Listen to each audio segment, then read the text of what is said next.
May isang malalim na lihim tungkol sa tatlong haring mago na itinago ng kasaysayan sa loob ng maraming siglo. Baka hindi mo pa ito narinig, ngunit ang imahe ng tatlong hari nakasakay sa kamelyo, sumusunod sa isang bituin patungo kay Jesus, ay maaaring isang malaking pagkakamali. Ang totoo, ang Biblia mismo ay hindi kailanman nagsabi na sila ay hari. At kung mas malalim nating susuriin ang kanilang kwento, matutuklasan natin na ang kanilang tunay na pagkakakilanlan ay mas misteryoso, mas makapangyarihan, at may napakalalim na koneksyon sa mga sinaunang propesiya ng Biblia. Ngunit ito ang mas nakakagulat, paano nila nalaman kung sino si Jesus?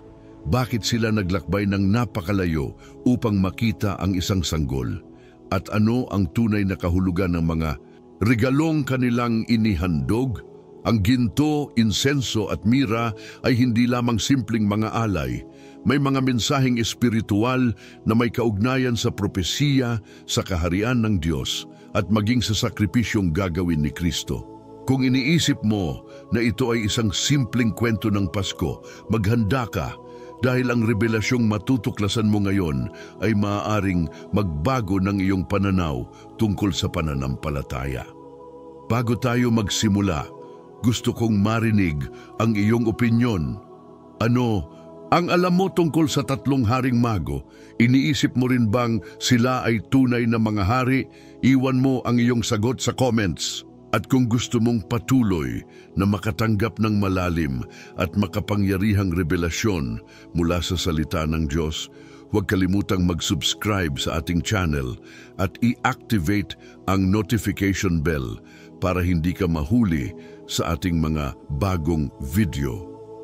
Manatili hanggang dulo ng video dahil sa pagtatapos nito, malalaman mo ang lihim na matagal nang hindi napapansin tungkol sa mga magi, isang revelasyong maaaring magpalalim ng iyong pananampalataya. Tara na't simulan natin. Kapag narinig natin ang tungkol sa tatlong haring mago, kadalasan ay iniisip natin ang tatlong maringal na hari, nakasuot ng koronang ginto, dumarating upang parangalan ang sanggol na si Jesus. Ngunit may isang nakatagong katotohanan na hindi alam ng karamihan. Ang Biblia mismo ay hindi kailanman nagsabi na sila ay mga hari. Sa orihinal na salin, ang ginamit na salita ay magoy, isang terminong Griego na tumutukoy sa matatalinong lalaki, partikular sa mga nag-aaral ng mga bituin, yung propesya at iba pang espiritual na kaalaman. Ang mga magi ay hindi lamang mga maharlika, kundi mga tagapagmasid ng kalangitan, eksperto sa astrolohiya na nagmula sa Babylonia, Persya o Arabia. Nagtanong ka na ba kung bakit sila pumunta kay Jesus? Hindi sila mga Hudyo, ngunit naglakbay sila ng malalayong distansya upang sambahin siya. Bakit? Dahil naniniwala silang ang bituin na nakita nila ay tanda ng isang napakahalagang pangyayari, ang pagsilang ng isang hari na may mas mataas na kapangyarihan kaysa sa lahat ng hari sa lupa. Ang tradisyong tinawag silang hari ay dumating lamang daan-daang taon matapos isulat ang Ebanghelyo. May mga eskolar na naniniwalang ito ay epekto ng maling interpretasyon ng Salmo 72, 10:11, kung saan sinasabing ang mga hari mula sa malalayong bansa ay magdadala ng mga handog sa Mesyas. Ngunit kung susuriin natin ang konteksto ng Biblia, makikita natin na hindi ito nangangahulugan na ang mga magi mismo ay hari. Sa halip, sila ay mga tagapagsaliksik, marahil ay may mataas na posisyon sa kanilang mga bansa, ngunit hindi korona ang kanilang dala, kundi kaalaman, pananampalataya, at isang hindi matatawarang determinasyon na hanapin ang ipinangakong tagapagligtas.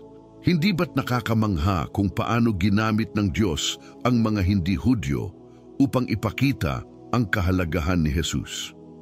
Sa maraming pagkakataon sa Biblia, ginagamit ng Panginoon ang mga hindi inaasahang tao upang ipahayag ang kanyang mga plano. At ang kwento ng mga magi ay isa sa mga halimbawa nito. Sa kapanahunan ngayon, marami pa rin ang naghahanap kay Jesus sa iba't ibang paraan. May ilan na dumadaan sa relihiyon, sa ritual, sa kaalaman, ngunit hindi nakararating sa tunay na pagkakilala sa Kanya. Ang mga magi, bagamat hindi mga Israelita, ay nagpakita ng kakaibang pananampalataya. Hindi sila nagduda, hindi sila huminto sa gitna ng kanilang paglalakbay. Sa halip, nagpatuloy sila, sinundan ang liwanag at natagpuan ang liwanag ng mundo, si Hesukristo. Hindi ba't napakagandang halimbawa nito sa ating sariling paglalakbay ng pananampalataya? Madalas tayong napapagod, nalilito o nalilihis ng landas, ngunit kung magpapatuloy tayo at susundan ang gabay ng Diyos, makikita rin natin ang Kanyang presensya sa ating buhay. Kung iisipin natin, bakit kaya pinili ng Diyos ang mga magi upang makita si Jesus? Bakit hindi mga pari ng templo, hindi mga Hudyo na naghihintay sa Mesyas? Ito ay isang malalim na aral na nagpapakita na ang kaligtasan ay hindi eksklusibo sa isang grupo lamang. Sa Efeso 2:14-15, sinabi ni Apostol Pablo na inalis na ni Kristo ang pader na naghihiwalay sa mga Hudyo at mga Hentil. Pinag-isa niya ang lahat sa pamamagitan ng Kanyang sakripisyo. Ang pagdating ng mga magi ay isang makapangyarihang paalala na ang plano ng Diyos ay para sa lahat, mula sa pinakamataas na hari hanggang sa pinakamababang alipin. Walang sino mang hindi saklaw ng Kanyang pag-ibig at habag. Ang tanong ngayon, tayo ba ay handang maglakbay ng malayo upang hanapin siya tulad ng ginawa ng mga magi? At dito pa lang, makikita na natin kung paanong ang istorya ng mga magi ay puno ng misteryo, paghahanap at pananampalataya. Ngunit paano nila nalaman kung sino ang kanilang hinahanap? Paano nila natukoy na ang isang sanggol sa sabsaban ay hindi isang ordinaryong bata, kundi ang hari ng mga hari? Ang sagot ay nasa isang bituin na matagal nang ipinropesya. At dito magsisimula ang susunod nating pagtalakay. Isipin mo ito. Ikaw ay isang matalinong iskolar, sanay sa pagbabasa ng langit, at isang gabi, isang kakaibang bituin ang biglang lumitaw. Isang bituin na hindi mo kailanman nakita noon. Para sa mga magi, ito ay hindi lamang isang ordinaryong liwanag sa kalangitan, kundi isang tanda ng isang makapangyarihang kaganapan. Ngunit paano nila nalaman na ang bituin ay may kinalaman kay Jesus? Dito pumapasok ang isang lumang propesya mula sa aklat ng Bilang dan Tiwatka 2:10. May isang bituin na lalabas mula kay Jacob, may isang setrong babangon mula sa Israel. Ang mga magi na marahil ay nagmula sa Babylonia o Persya ay maaaring nakaalam ng propesyang ito sa pamamagitan ng impluensya ni Daniel, isang propetang Hudyo na minsang nanirahan sa Babylonia at nagkaroon ng mataas na posisyon sa korte ng hari. Kaya nang makita nila ang kakaibang bituin, naalala nila ang sinaunang hula at sa kanilang puso alam nilang ito ang tanda ng Mesiyas. Ngunit isipin mo ang pagsubok na pinagdaanan nila. Hindi ito isang simpleng paglalakbay. Hindi sila sumakay sa eroplano o sa mabilis na sasakyan. Sila ay naglakad o sumakay sa mga kamelyo sa loob ng daan-daang kilometro sa ilalim ng mainit na araw ng disyerto at malamig na gabi ng silangan. At bakit? Dahil naniniwala silang ang bituin ay isang banal na tanda na dapat nilang sundan. Kung iisipin, ito mismo ang hinihingi ng pananampalataya. Sumunod kahit hindi pa ganap na nauunawaan ang lahat. Hindi ba ganito rin tayo sa ating buhay? Minsan may ipapakita ang Diyos, isang pagkakataon, isang panaginip, isang pangarap, at tayo ay kailangang maniwala at sumunod kahit hindi natin agad nakikita ang dulo ng ating paglalakbay. Ang pagsunod ng mga magi sa bituin ay isang perpektong halimbawa kung paano natin dapat sundan ang Diyos kahit hindi natin nakikita ang buong plano niya sa simula. At ito ang napakahalagang bahagi. Hindi lang basta sumunod ang mga magi sa bituin, kundi naghanap sila ng sagot. Pumunta sila sa Jerusalem, sa palasyo ni Herodes. Iniisip na ang bagong hari ng mga Hudyo ay tiyak na isinilang sa isang maringgal na lugar. Ngunit wala si Jesus roon. Madalas ganito rin ang nangyayari sa atin. Iniisip nating makikita natin ang Diyos sa mga inaasahang lugar, sa kasaganaan, sa tagumpay, sa komportabling buhay. Ngunit ang Diyos ay madalas nating natatagpuan sa kababaang loob, sa payak na pamumuhay, sa mga lugar na hindi natin akalain. Nang malaman ng mga magi na si Jesus ay nasa Bethlehem, isang maliit at hindi kilalang bayan, hindi sila nag-alinlangan. Hindi sila nagtaka o nagtanong kung bakit wala siya sa palasyo.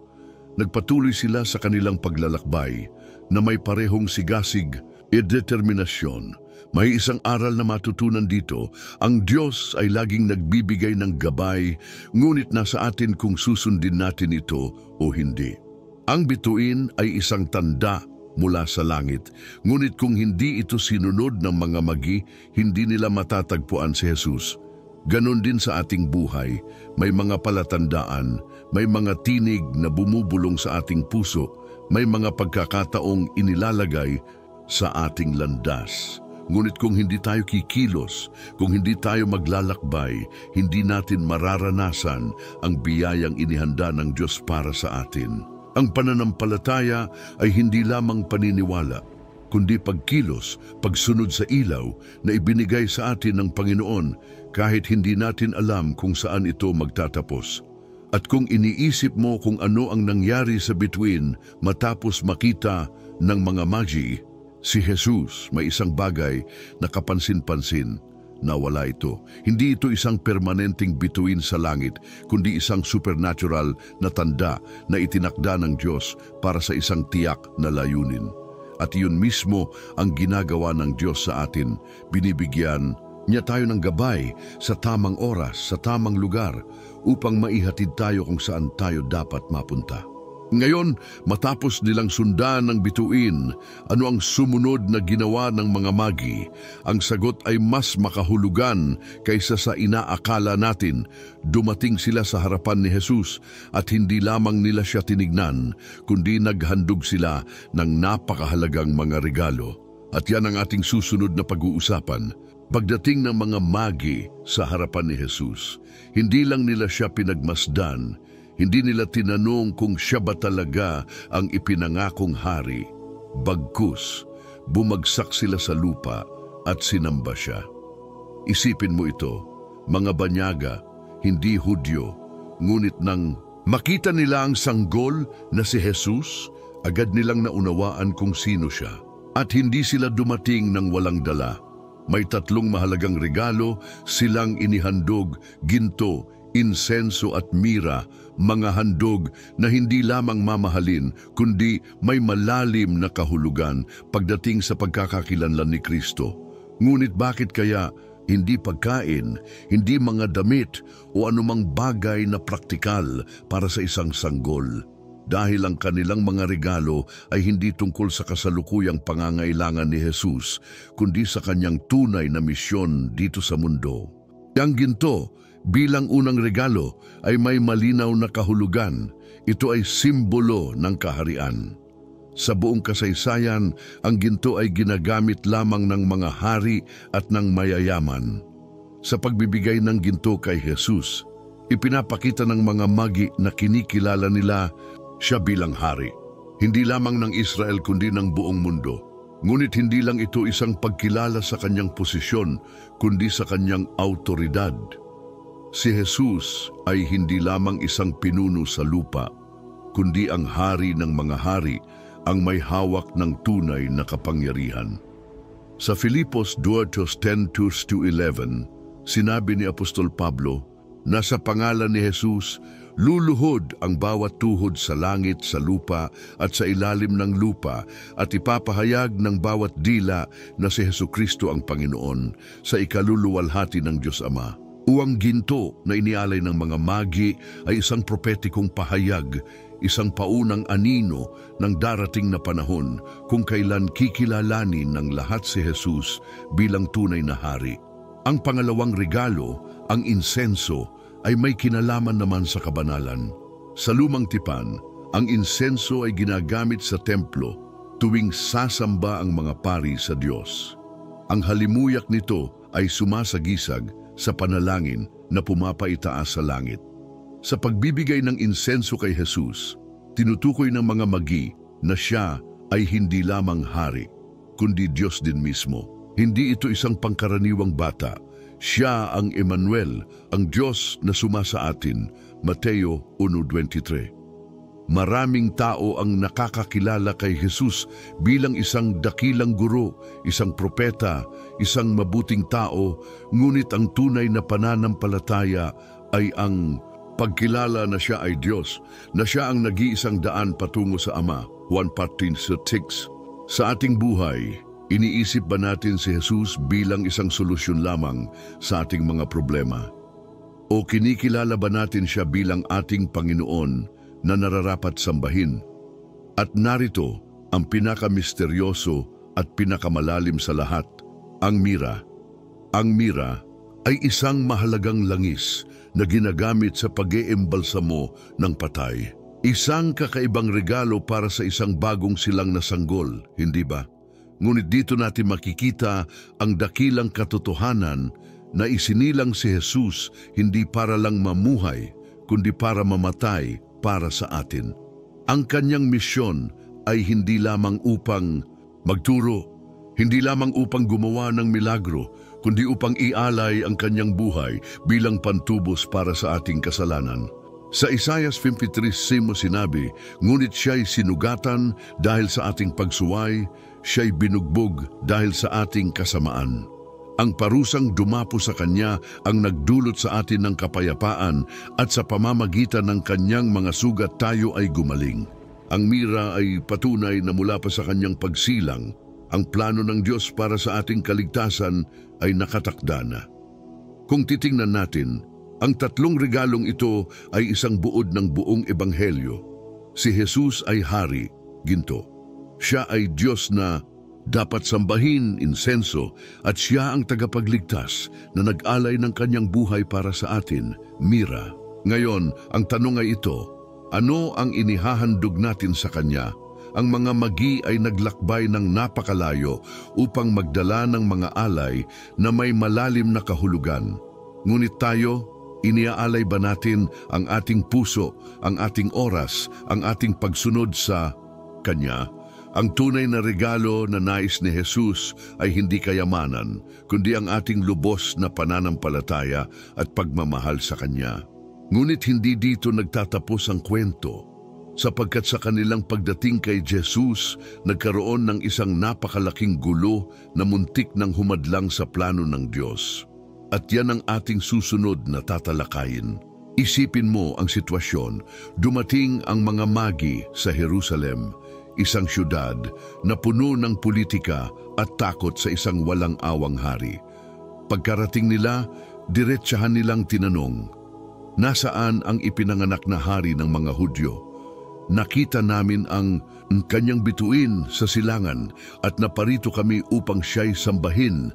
Mateo 2:2. Isang tanong na parang inosente, ngunit sa harap ng isang makasariling pinuno tulad ni Herodes, ito ay isang banta. Si Herodes ay kilala sa kanyang pagiging paranoid. Pinapatay niya maging ang sarili niyang pamilya dahil sa takot na may mag-aagaw sa kanyang trono. Kaya nang marinig niyang may bagong isinilang na hari, nagalabang kanyang galit at takot. Sa panlabas, nagkunwaring interesado si Herodes.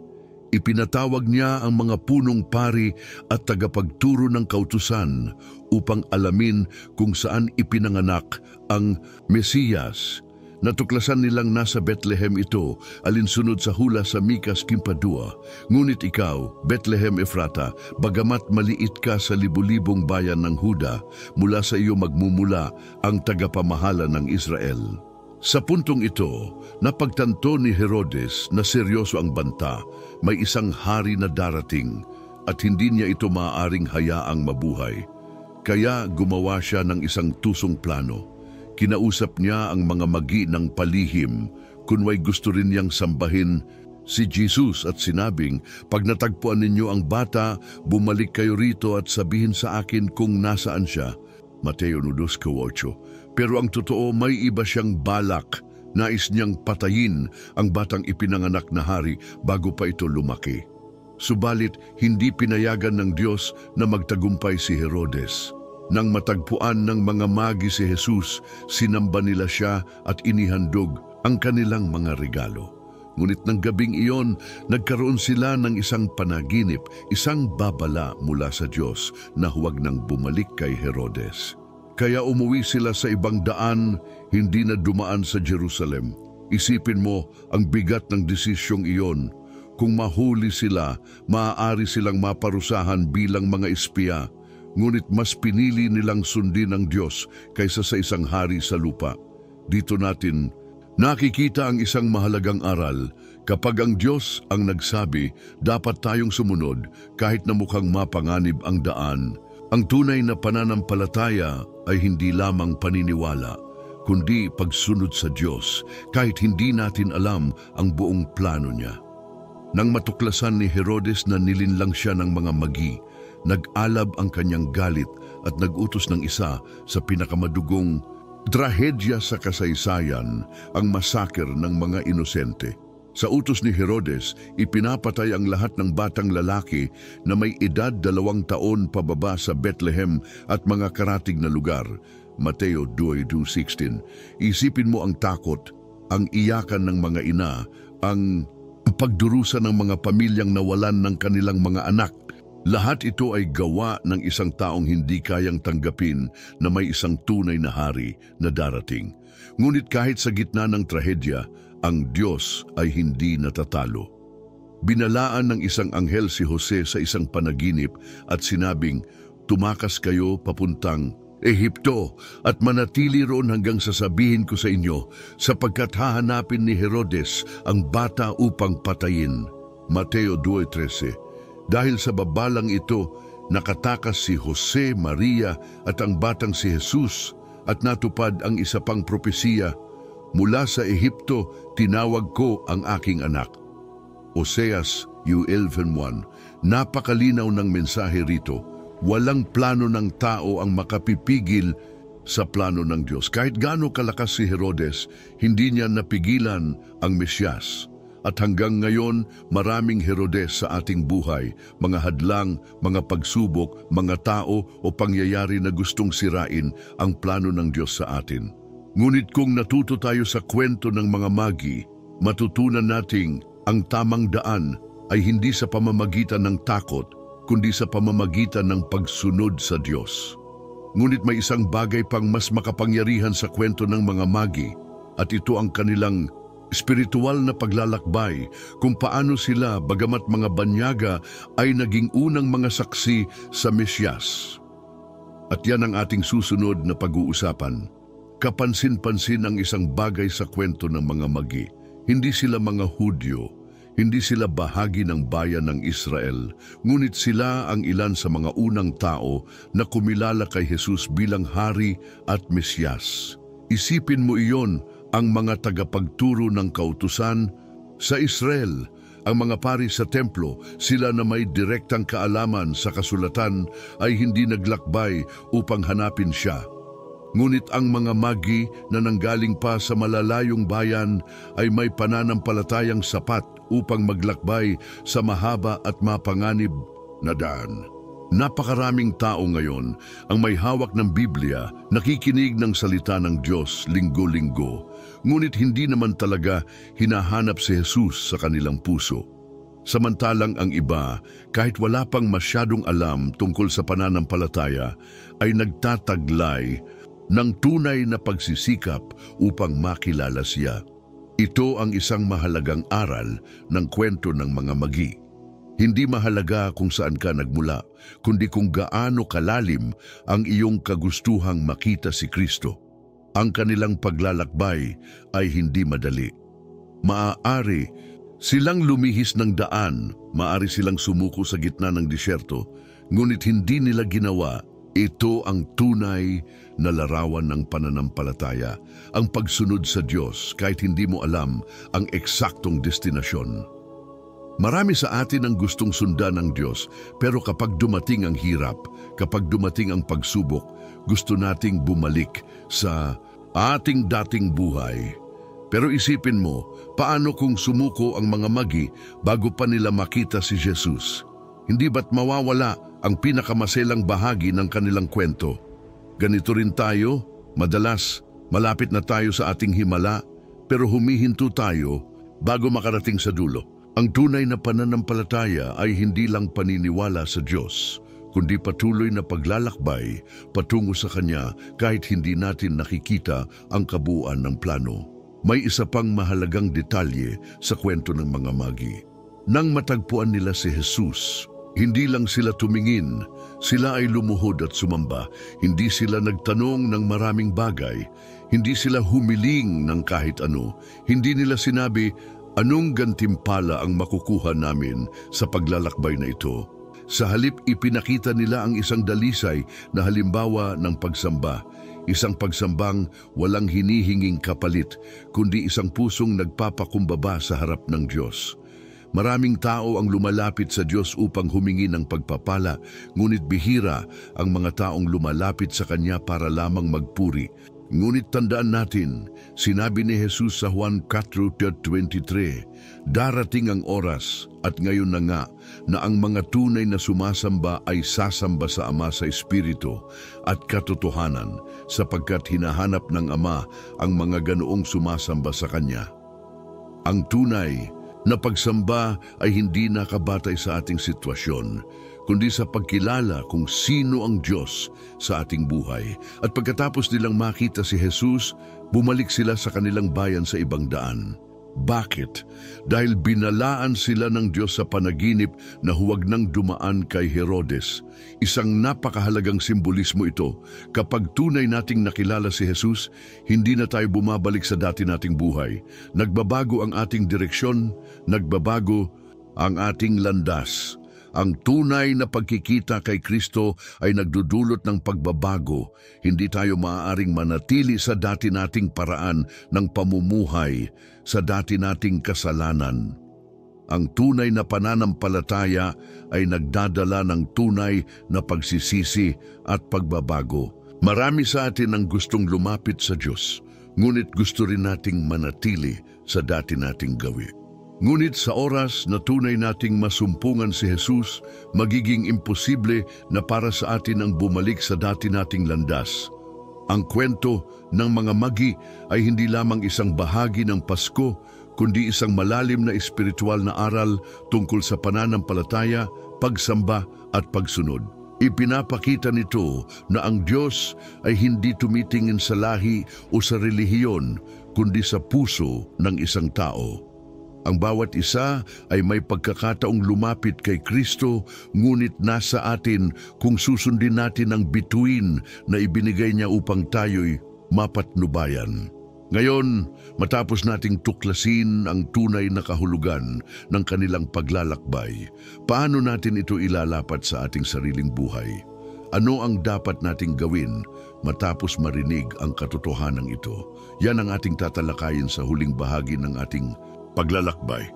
Ngayong natuklasan natin ang tunay na kwento sa likod ng tatlong haring mago, isang bagay ang naging malinaw, hindi sila mga hari, kundi mga matatalinong eskolar na ginabayan ng Diyos upang matagpuan si Jesus.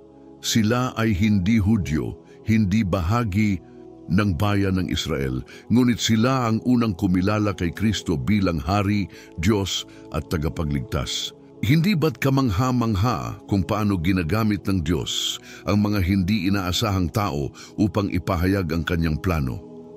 Ang kanilang paglalakbay ay hindi lamang tungkol sa pagsunod sa isang bituin, kundi isang larawan ng ating pananampalataya. Isang empalala na kapag tunay nating hinanap si Jesus, matatagpuan natin siya. Ngunit ngayon, isang mahalagang tanong ang dapat nating pag-isipan. Ano ang gagawin natin sa kaalamang ito? Ang mga magi, matapos makita si Jesus, hindi na bumalik sa dati nilang landas. At ganun din dapat tayo. Ang tunay na pananampalataya ay hindi isang panandaliang karanasan, kundi isang pagbabagong nagdadala sa atin sa tamang daan. Ang Diyos ay laging nagbibigay ng palatandaan, laging nagpapadala ng ilaw sa ating buhay. Ang tanong ay, tayo ba ay handang sundan ito? O patuloy tayong mag-aalinlangan, maghahanap ng mas madaling daan o magpapadala sa takot at pagdududa? Kung may isang bagay tayong matututunan sa kanilang kwento, ito ay ang katotohanang ang Diyos ay nagpapakilala sa mga tunay na naghahanap sa Kanya. Walang hadlang na kayang pigilan ang isang pusong sabik na makita si Kristo. Ang tanong ay, ikaw ba ay isa sa mga taong iyon? Handa ka bang sumunod kahit mahirap ang daan? Handa ka bang ialay hindi lang ang iyong yaman kundi ang iyong puso kay Jesus? Isang hamon ito para sa ating lahat, sapagkat ang pagsunod sa Kanya ay hindi lamang tungkol sa kaalaman, kundi sa pagkilos at pagbabagong espiritual. Kung nagustuhan mo ang video na ito at naniniwala kang mahalaga ang ganitong uri ng kaalaman, huwag kalimutang mag-subscribe sa ating channel at i-activate ang notification bell para hindi ka mahuli sa ating mga bagong video. Iwan mo rin ang iyong opinion sa comments. Ano ang pinakanagustuhan mo sa kwento ng mga magi? Mayroon bang bahagi ng kwento na nagbigay sa iyo ng bagong pananaw? Ibahagi ang iyong karanasan at pag-usapan natin ito. At kung gusto mo pang matuto ng mas malalalim na revelasyon sa Biblia, panoorin ang susunod na video na ipapakita sa iyong screen. Siguraduhin mong hindi mo palalampasin ito. Ako si Marco at kita-kits tayo sa susunod na kwentuhang puno ng karunungan at pananampalataya.